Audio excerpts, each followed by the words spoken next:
One of his earliest memories is watching his mom walk out of his life at 4 years old while he screamed, "Don't leave." It was a day that haunted him for years to come. Pastor and author Joseph Swan joins us to unpack his heartbreaking story. Thanks so much for joining us. Thanks for having me here today, Cheryl. I'm sorry to start at one of the toughest moments of your story, but that was a really tough day. Why was your mom walking out the door? My parents had some marriage difficulties as they got married young, and I kind of describe it as everything stacked against them right from the start. My mum came from Malta, so she had arrived in Australia as a teenager with her family. My dad lived in country New South Wales, so two very different family groups, two very different upbringings. And right from the start, when they got married, there were arguments about finances, arguments about health. My mum was told by the doctors that she wasn't able to have children. So for a Maltese family, that's something that's a lot to swallow. So she had to kind of adjust to all of that. And in talking with my dad, he would say he didn't treat my mum probably the way that a husband should treat his wife, and the love in the marriage just disappeared very quickly. My mum had an affair, and things just deteriorated from there. So that day when I was 4, that's like my earliest memory. And that was the day my mum came to the house. I didn't realize what was happening at the time. I was just sitting in our living room, and she came. There was some arguing going on in the kitchen, but that was kind of normal. That was just, nothing really was strange about that. What was super strange was when the yelling stopped, and then all of a sudden Mum walked out into the living room. She had tears in her eyes. She gave me a gift, gave me a kiss on the cheek, hugged me really tight, and then she walked out of the door. And that was the last time that I saw her for quite a number of years. Yeah, 14 years. Now, your sister went to go live with your mom. You stayed with your dad. Yeah. And you were a miracle child. Like, your mom wasn't supposed to be able to have kids. You were a miracle child. Yeah. But, as a little kid, of course, when a parent leaves, you think it's you. Yeah. Right? So how was that abandonment impacting your heart? Yeah, well, at the time, you're not really processing all of that, but as you go through life, you're asking those sort of questions. Why do my friends have a mother and a father? What was wrong with me that my mum would have to leave? And you're processing all of that. I was a miracle child. My mum couldn't have kids, or was told that she couldn't have kids. And so that made me, I guess when I heard that, it made me feel special. But it also then had a double-edged sword effect to it, in that, well, if I was so special, then why did she leave? Yeah. And I think probably the biggest scar that it left on my life, or the biggest wound, was that sense of rejection, and just feeling like I wasn't enough, and feeling like even the people that are closest to me in my life would leave. And so I kind of made a vow at that age, unconsciously, but that I was not going to let anybody close to me again, because if I did, they would leave. I feel for you at that age. It's so tough, and you actually did have a really life-changing moment when you were invited to church. And I love the story of what happened, because you were so brave in that moment. Tell me about what happened that day. Well, we had grown up in the Catholic Church, and my impression of church at that point in time was I just didn't really understand what was happening there. My dad had a lot of questions about faith, and so he talked to people there, but couldn't seem to get the answers that he needed. So a friend invited him to come to this new church that had just started up in Brisbane, and just the life and the joy and the singing and everything that happened there in the service was just. I was sitting there at my first service, and my eyes were just like bugging open, just seeing everything that was happening. And the man who preached there that day, he would give an altar call at the end of the message. And in all the years that we were there, I don't think I ever saw one where where less than 50 people put their hand up to respond and ask Jesus into their life. And then after that, they would pray for the sick. And already at that point, I was in a state of, wow, this is incredible. After a few weeks of going there, my dad made a decision to follow Jesus, and he was one who put his hand up and went down the front. And he was explaining to me in the car on the way home that day what he had done and why he had done it. And he asked whether it's something that I wanted to do. And I said, I'll think about it. And so that next Sunday, as we were heading to church, I said to Dad, today I'm going to put my hand up and do what you did last week and go down the front.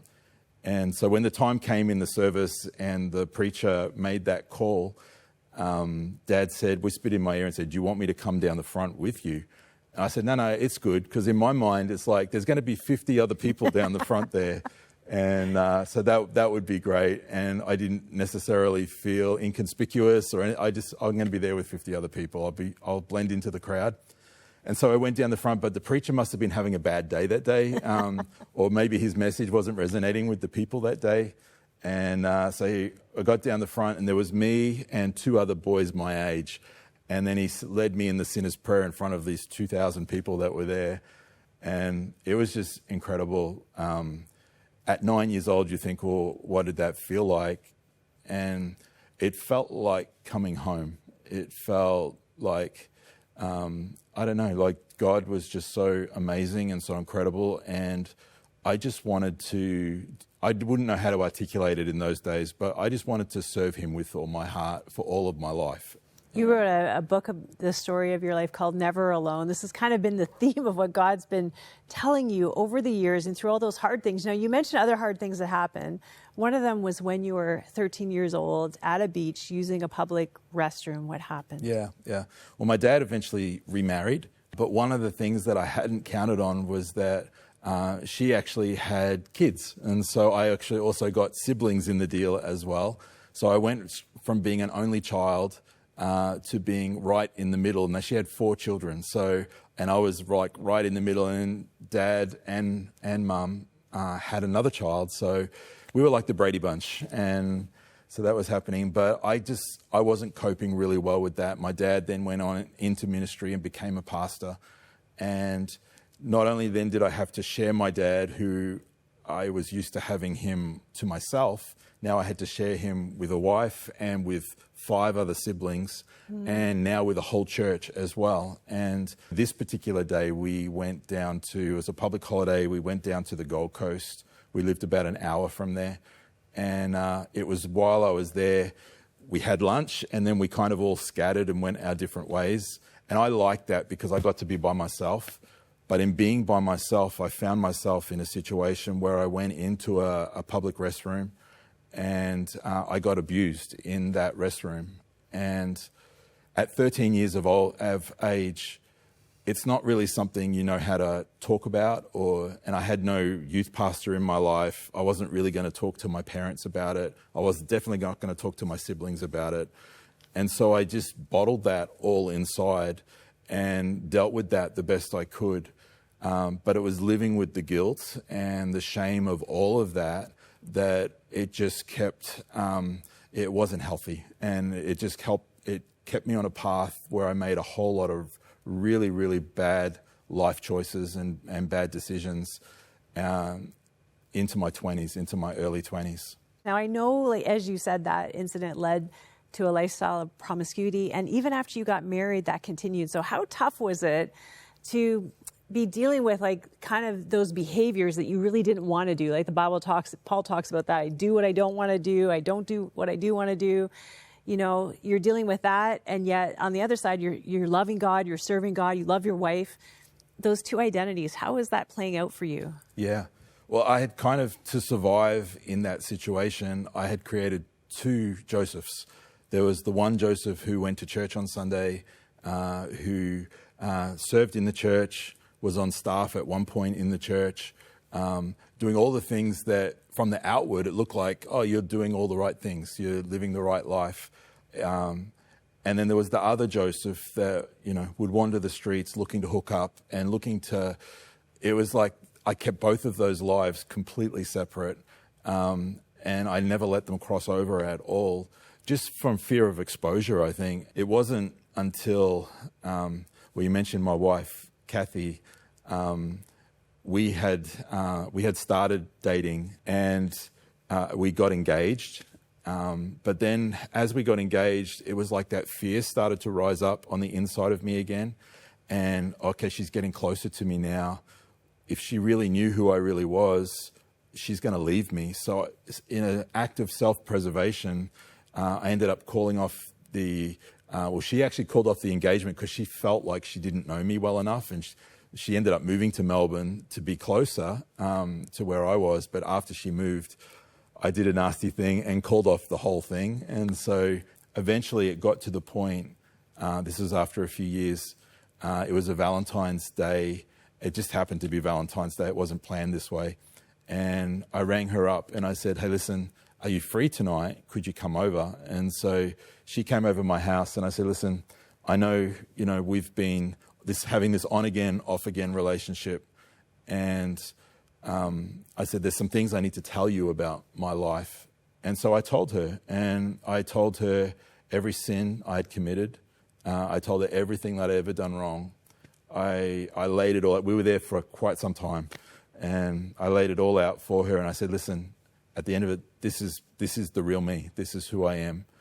I don't know what it is, but I really believe that we're meant to be together. But I can understand after hearing all of that, she had lived a fairly sheltered life. Her name, Catherine, means pure one. When I look at all of that, I say, I can completely understand if this isn't going to work for you. And she said, well, listen, that's a lot to kind of land on my plate. Can I take a couple of days to think about it and pray about it? I said, sure.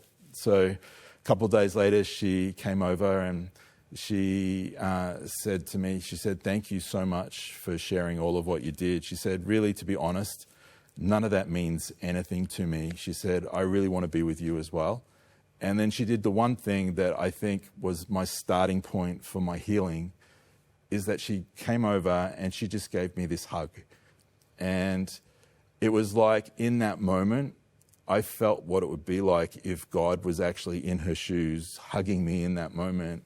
And the acceptance and the grace and the love that I was feeling in that moment, not just from Kathy, but also from God himself. And that was my starting point for healing and my starting point for recovery for all the things that I had walked through in my life.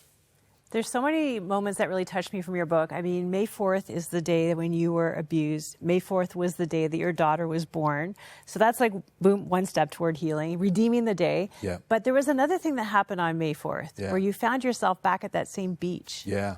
It's amazing. It's only God. That's how I could describe it. It's only God that made this possible. But I was attending a pastor's conference on the Gold Coast. As I was on the transport going to the hotel, something felt really strange because it was a Monday. And I'm looking around and I asked the driver, I said, there's not a lot of traffic for a Monday. Like, why is that?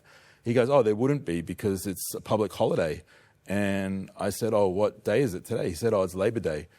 And then as soon as he said that, it was like, it dawned on me what the day was. And I did a quick calculation in my head. And it was exactly 30 years to the day that the abuse had taken place. But then as the taxi drove into the hotel where we're staying, the hotel was exactly opposite where this place, this restroom was. And I just thought, God, you've brought me here for a reason. And so exactly at the same time that it happened, 30 years earlier, I walked over to that restroom and I walked into the cubicle where the abuse had taken place.